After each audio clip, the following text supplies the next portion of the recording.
신약 성경에서요, 신약 시대에 아주 위대한 인물이 있죠. 그 사람은 바로 사도 바울입니다.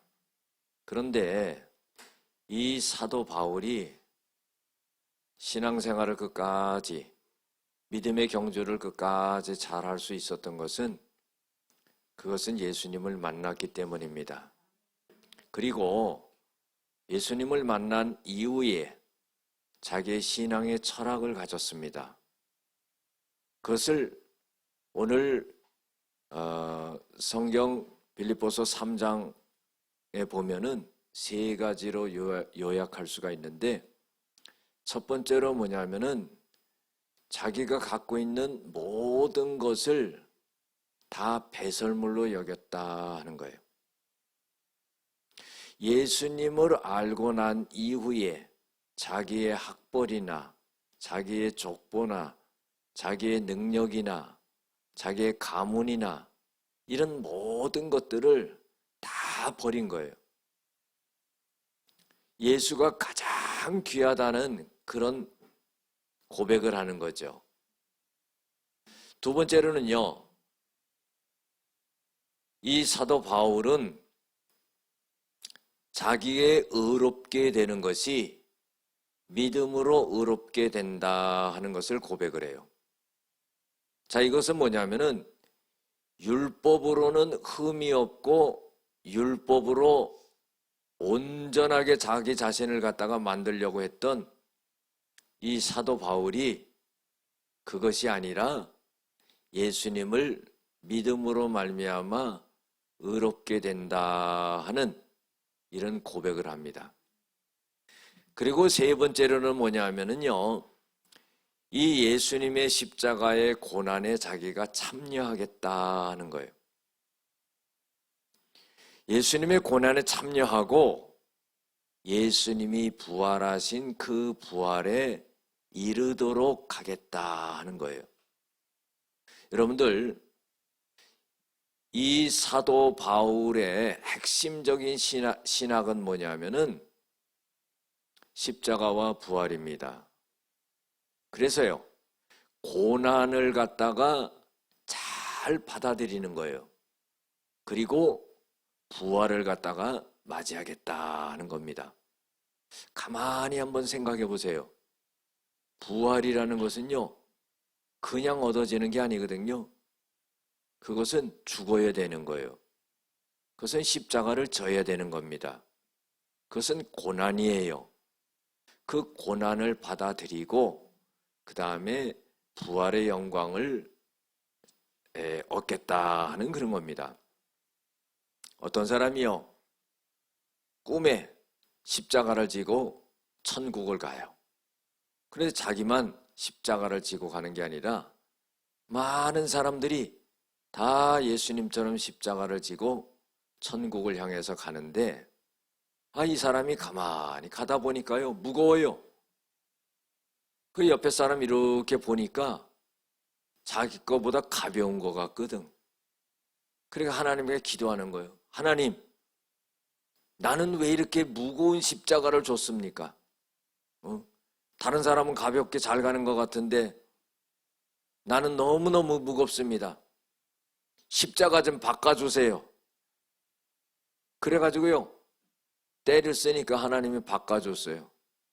아이고, 조그만 걸로 바꿔주니까 가볍고 너무 좋아요. 어깨에다 놓고 그냥 달랑달랑 가는 겁니다. 다른 사람은 그 십자가를 지고 끙끙 메고 가는데 한참을 가다가요, 길이 딱 끊겼네. 절벽이 된 거예요. 이쪽 길과 저쪽 길이 끊겨가지고 갈 수가 없어요. 그랬더니요, 다른 사람들은 그 큰 십자가를 딱 거기다 걸쳐가지고는요, 그걸 밟고 지나간 거예요. 그런데 이 사람은요, 십자가가 작아졌기 때문에 걸치질 못하는 거예요. 그래가지고는 하나님, 내가 여길 건너갈 수가 없습니다. 십자가 바꿔주세요. 바꿔주세요. 내가 여기를 못 건너갑니다. 바꿔줬어요. 바꿔준 걸 딱 보니까 옛날에 자기가 지던 십자가야. 여러분들, 우리가요, 십자가는 지고 가는 거예요. 달고 가지 마시기 바랍니다. 사도 바울은요, 굉장히 깊게 느꼈죠. 그래서 자기는 십자가의 고난에 참여하겠다는 거예요. 우리가 주님의 일을 할 때요, 그런 각오가 되어 있어야 돼요. 어떤 일이 있어도, 무슨 일이 있어도 주님이 나에게 지어준 십자가를 내가 끝까지 지고 가겠다. 이런 믿음이 우리에게 있어야 됩니다. 그래서 심지가 견고한 자에게 하나님이 역사하는 거예요. 마음의 뜻이 하나님 앞에 완고한 자, 어떤 일이 있어도, 무슨 일이 있어도 주님 바라보고 가겠다는 그 뜻이 있는 사람에게 하나님이 역사를 하는 거예요. 오늘 보면은요, 푯대를 향하여서 달려가노라 그랬는데, 이 사도 바울이요, 푯대를 향해서 달려가기 위해서는 4가지를 얘기합니다. 첫 번째로 겸손한 믿음을 갖는 자세가 필요하다 하는 거예요.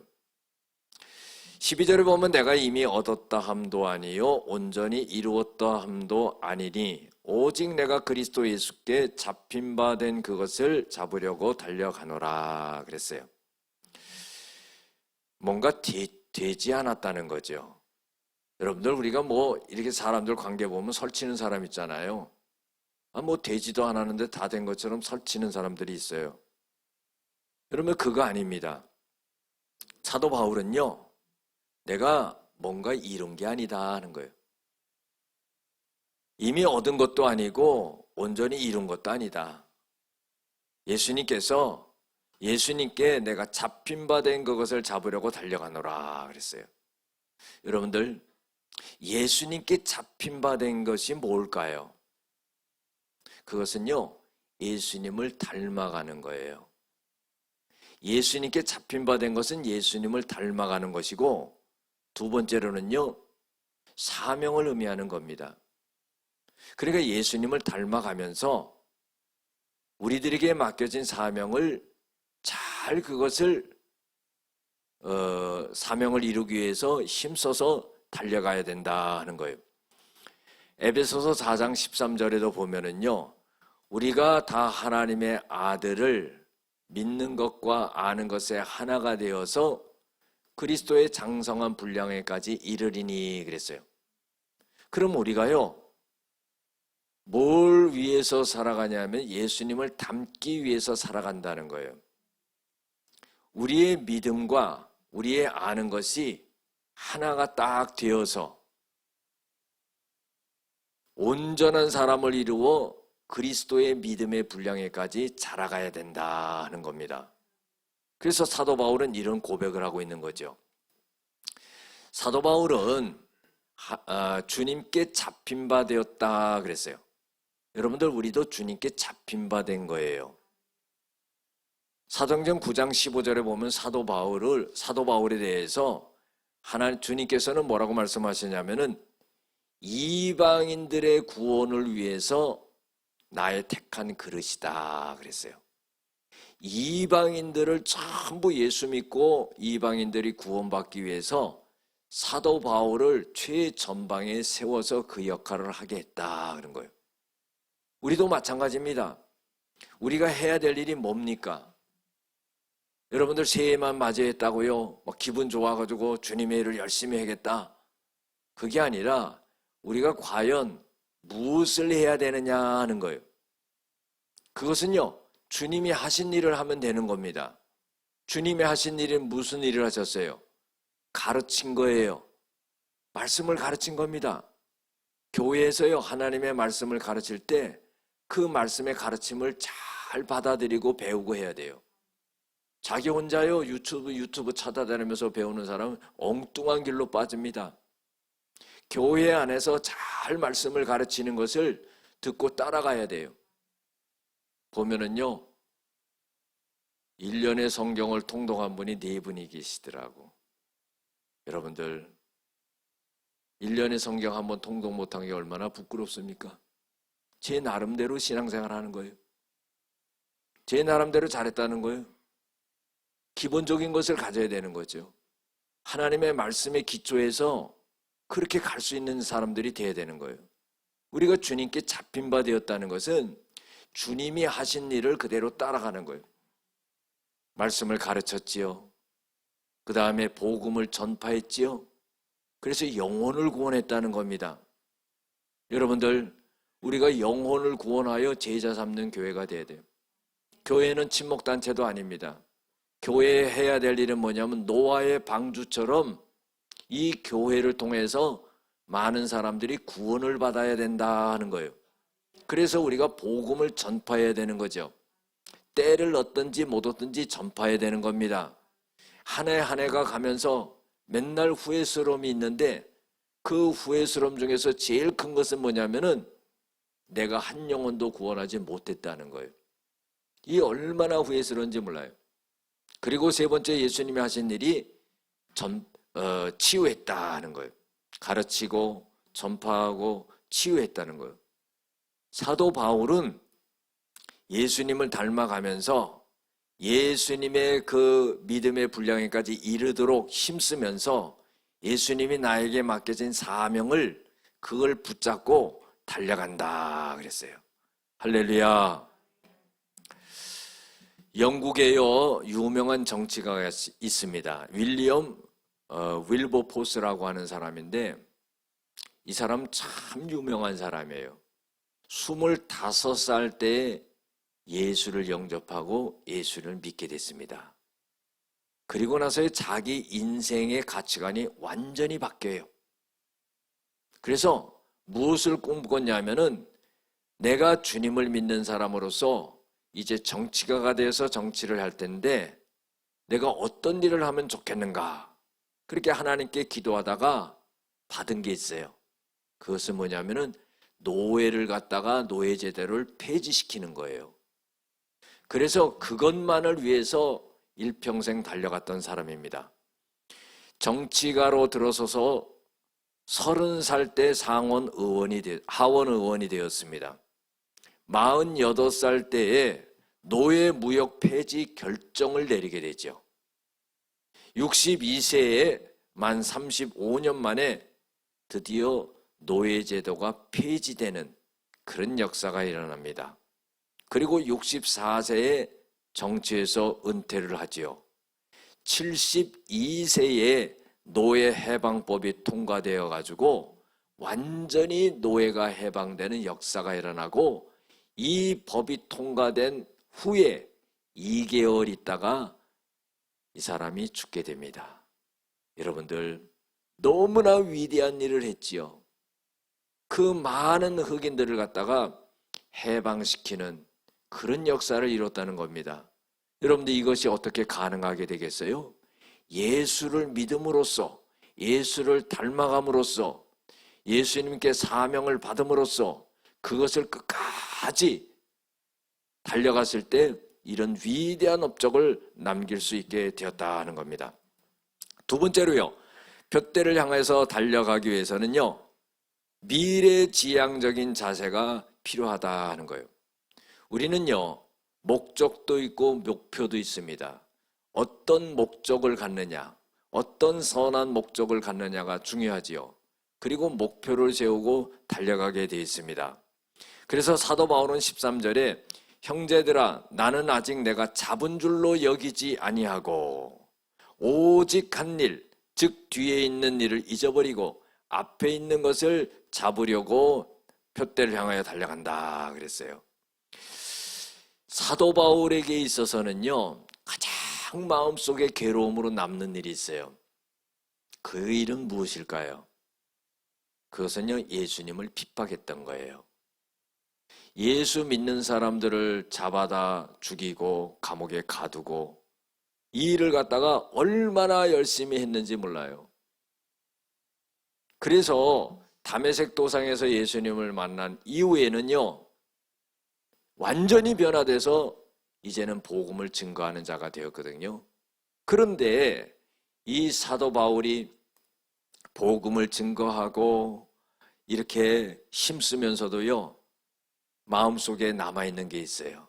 그것은 뭐냐면 내가 예수님을 핍박했던 자인데 내가 비방자요 폭행자였었는데 주님이 나를 충성되이 여겨 일꾼으로 나를 만드셨다, 그런 겁니다.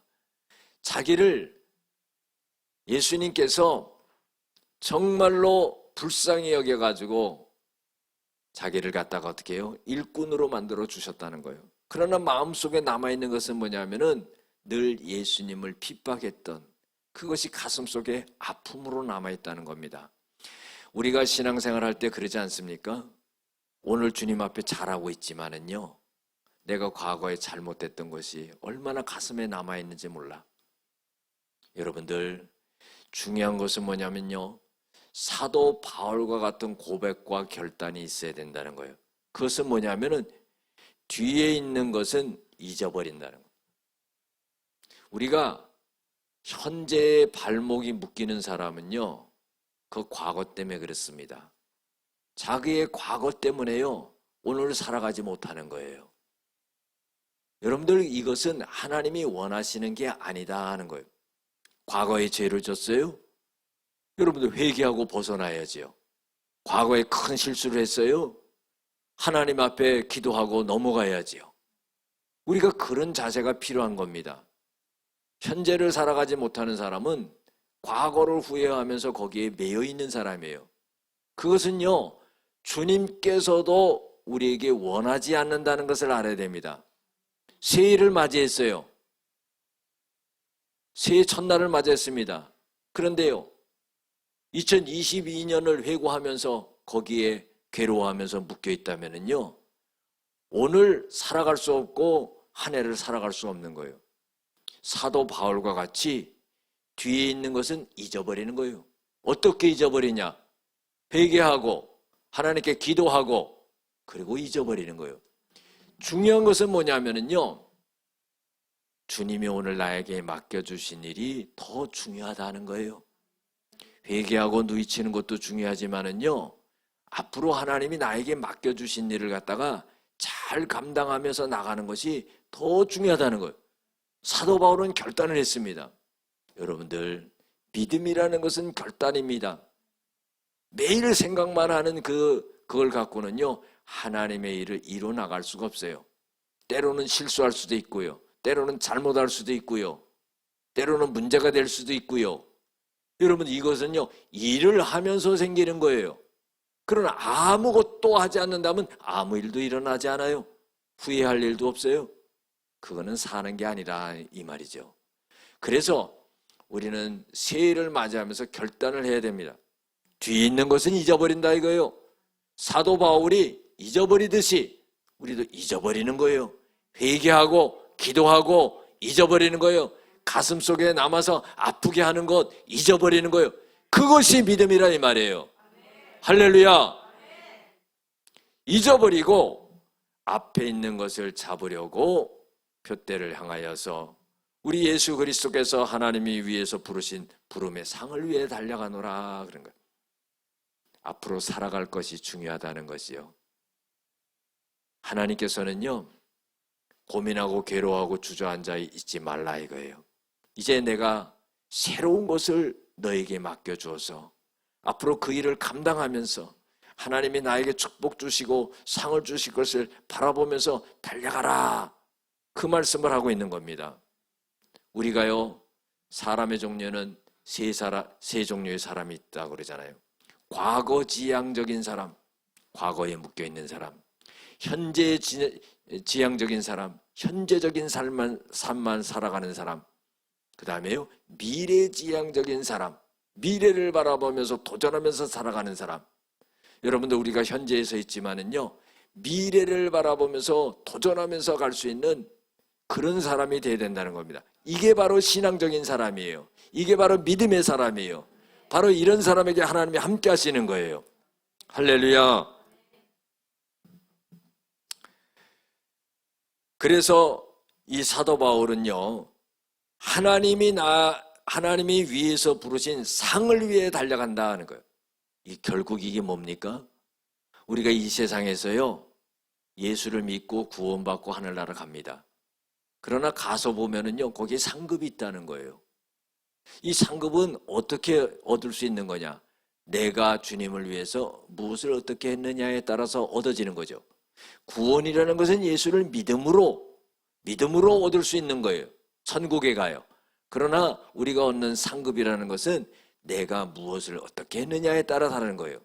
계시록 22장 12절에도 보라 내가 속히 오리니 내게 줄 상이 내게 있어 각 사람의 행한 대로 갚아주리라. 할렐루야. 계시록 2장 10절에 보면은요 면류관을 주셔요. 이게 상급입니다. 죽도록 충성하라. 그러면 생명의 면류관을 주시리라.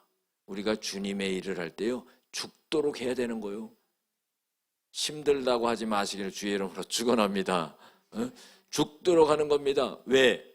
주님이 우리를 위해서 죽으셨잖아요. 우리를 살렸잖아요. 그렇기 때문에 우리도 죽도록 충성하는 거예요. 그때 생명의 면류관이 있게 된다는 거예요. 데살로니가전서 2장 19절에 보면은요 자랑의 면류관이 있다는 거예요.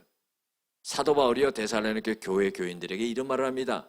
당신들은 나에게 있어서 자랑의 면류관이다. 왜 자랑의 면류관이냐? 그들을 전도했거든요. 여러분들 전도한 열매가 내 자랑이 되는 거예요. 쓸데없는 자랑하면 교만하다고 그러잖아요. 그런데요 전도의 열매를 자랑하면은 그거는 하나님이 인정하시는 거예요. 믿습니까? 또 빌립보서 4장 1절에 보면 기쁨의 면류관이 있어요. 기쁨의 면류관은 누구냐면은 우리 형제 자매들이에요. 여러분들 보세요. 우리 형제 자매들이 다 기쁨의 면류관이에요. 우리가 교제하면서 같이 믿음 생활하면서 기쁨이 있어야 된다는 거예요. 디모데후서 4장 8절에 보면 의의 면류관을 주신다고 그랬어요. 선한 싸움을 다 싸우고 믿음을 지킨 자에게 의의 면류관을 준다는 거예요. 여러분들 악에게 지지 말고 선으로 악을 이기라고 그랬어요. 선한 싸움을 싸워야 돼요. 그리고요 믿음을 지켜야 되는 거예요. 내 믿음은 내가 지켜야지 누가 지킵니까? 다섯 번째로요 영광의 면류관이 있어요.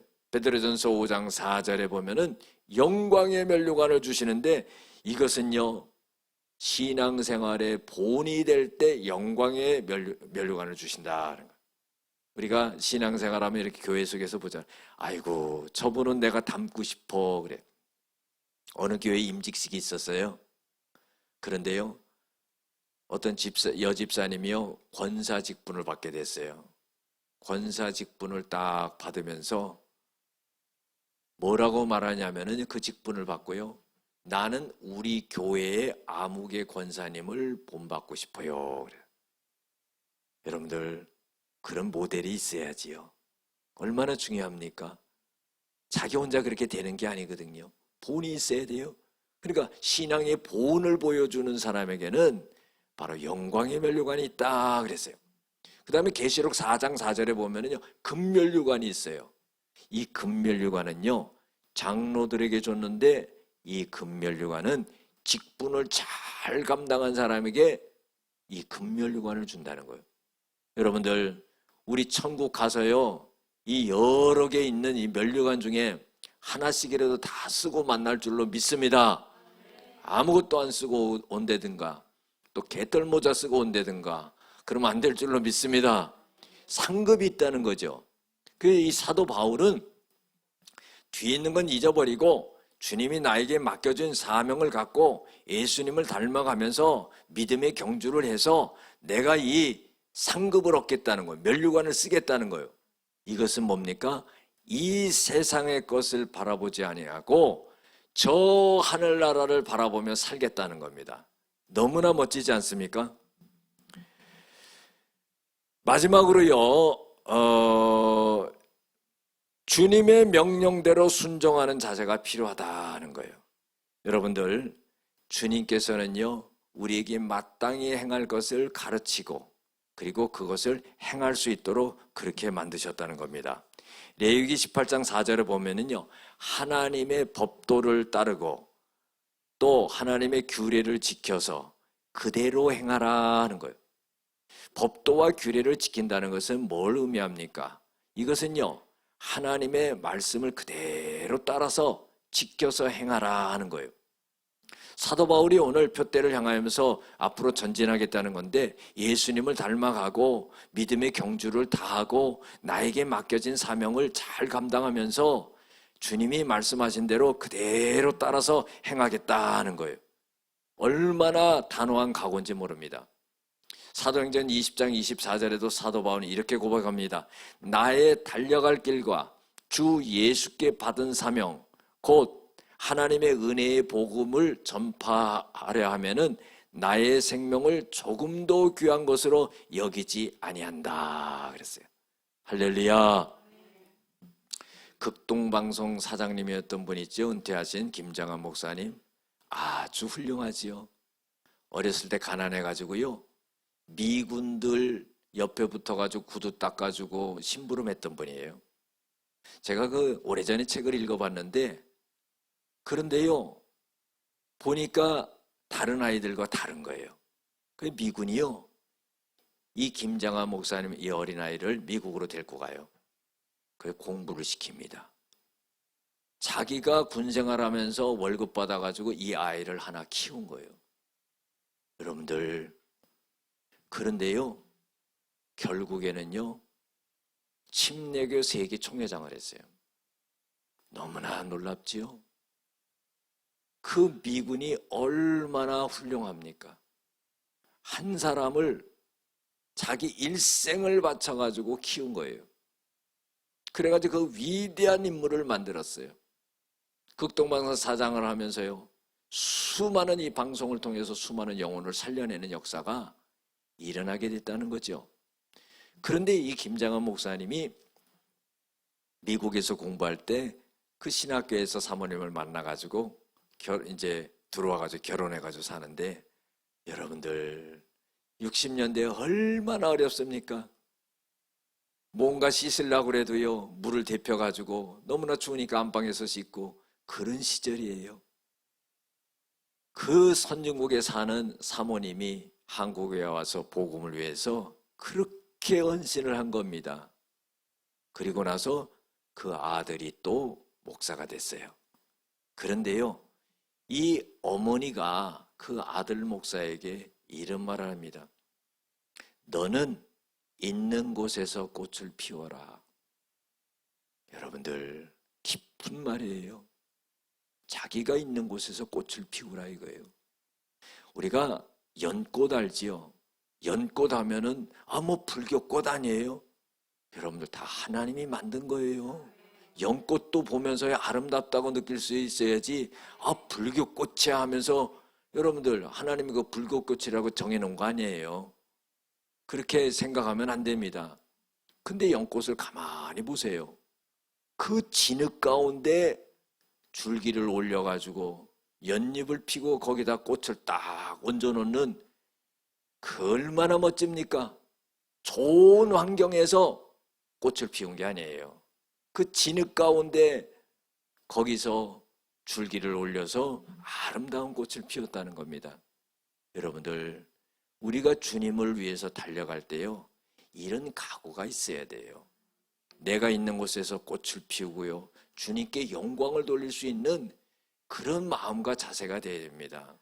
우리가 새해를 맞이해서요, 많은 계획도 있고 생각도 있고 할 겁니다.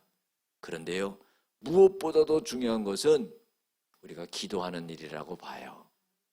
새해 첫 주 한 주간을 갖다가 하나님 앞에 드리는 거예요. 릴레이 기도하는 거예요. 전부 내어 맡기는 거예요. 그리고요, 사도 바울 같이 표대를 향해서 달려가는 겁니다. 여기에 자신감이 있지요. 여기에 기지개를 필 수가 있는 거예요. 여기에 하나님의 도움이 있다는 겁니다. 기도하시겠습니다.